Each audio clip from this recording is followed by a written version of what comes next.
Bismillahirrahmanirrahim. Assalamualaikum warahmatullahi wabarakatuh. So my name is Amir Salihin bin Muhammad Aminuddin, and this is for my individual presentation for Post Audit Action. So let's go to the next slide. Introduction.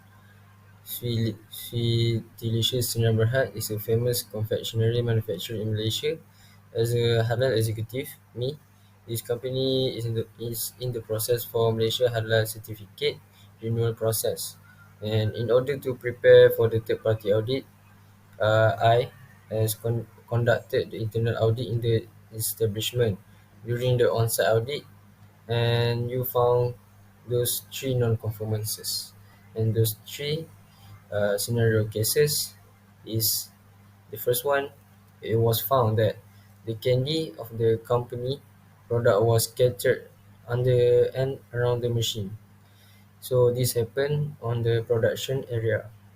So the category of NCR and related clause, and this major NCR category of NCR is a major. So the related clause is MS 1500 2019 clause 4.4.3. Halal food shall be processed under hygienic condition in premises license in accordance with good hygienic practice and good manufacturing practice. And the second, accordance with MPPHM Domestic 2020 Clause 17.3F, processing area must be kept clean and orderly at all times. Root cause analysis. Defective goods, or in this case is candies, are thrown on the floor during production, and insufficient time exists to isolate or segregate the defective goods, and not provide sufficient containers to isolate the product problems. So we go to next. The corrective action. Give the staff training on the proper handling of hygienic on the property, and improving the current SOP by adding requirement, including making the head of department of production do a visual inspection while processing. And for last one, verification method, gives halal training and gives attendance form. We go to the next scenarios. From the picture, we can see that it was found that there is a cat carcasses on the packaging material stock. So this cases is also a major, and related clause for this NCR is the first one, MS 1500 2014 clause 4.2.5.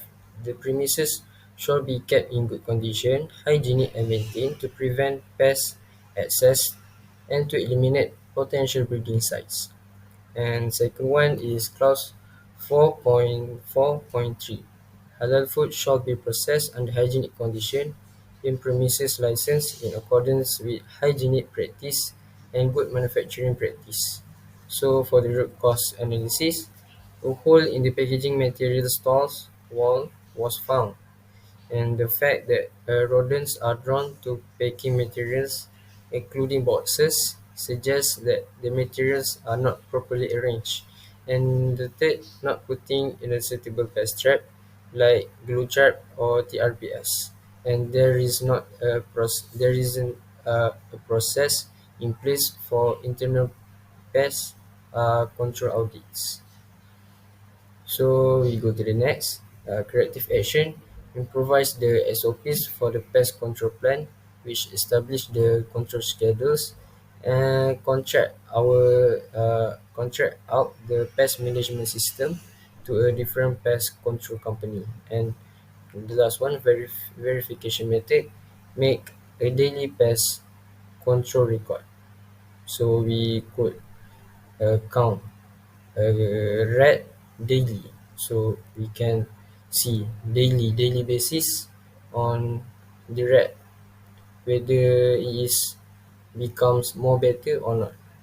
Yeah. So we go to the last cases. From the picture, uh, it was found that there is a driver with his dog alongside him when transporting the goods.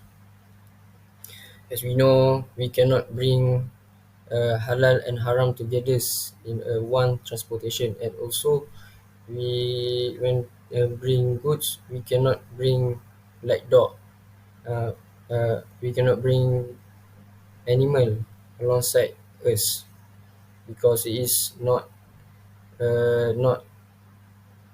it is not with a guideline of halal certification. Yeah. And category NCR for this is serious. So related clause MS 5000 2019 clause 4.2.11, pets and other animals shall be prohibited from entering the premise. And the second one, MPPHM domestic 2020 clause 17E, any activity of transportation and distribution of raw materials or products must comply with the requirements of legislation and regulations in force. So root cause analysis, the driver firstly is not a Muslim, and the driver lacks integrity when it comes to halal ethical. So the driver is not aware that dogs are not allowed in any halal establishment according to halal regulations, and drivers are unable to differentiate between materials that are halal and haram. And the last one, driver did not exposed to halal awareness training.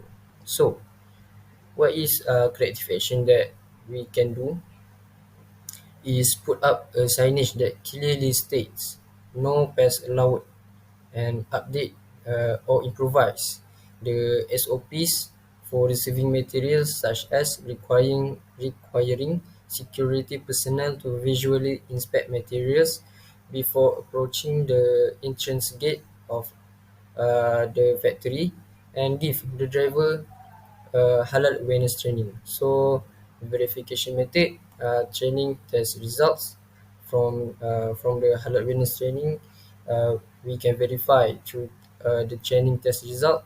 And also the last one is attendance form. So I think that's all from me, and thank you. Assalamualaikum.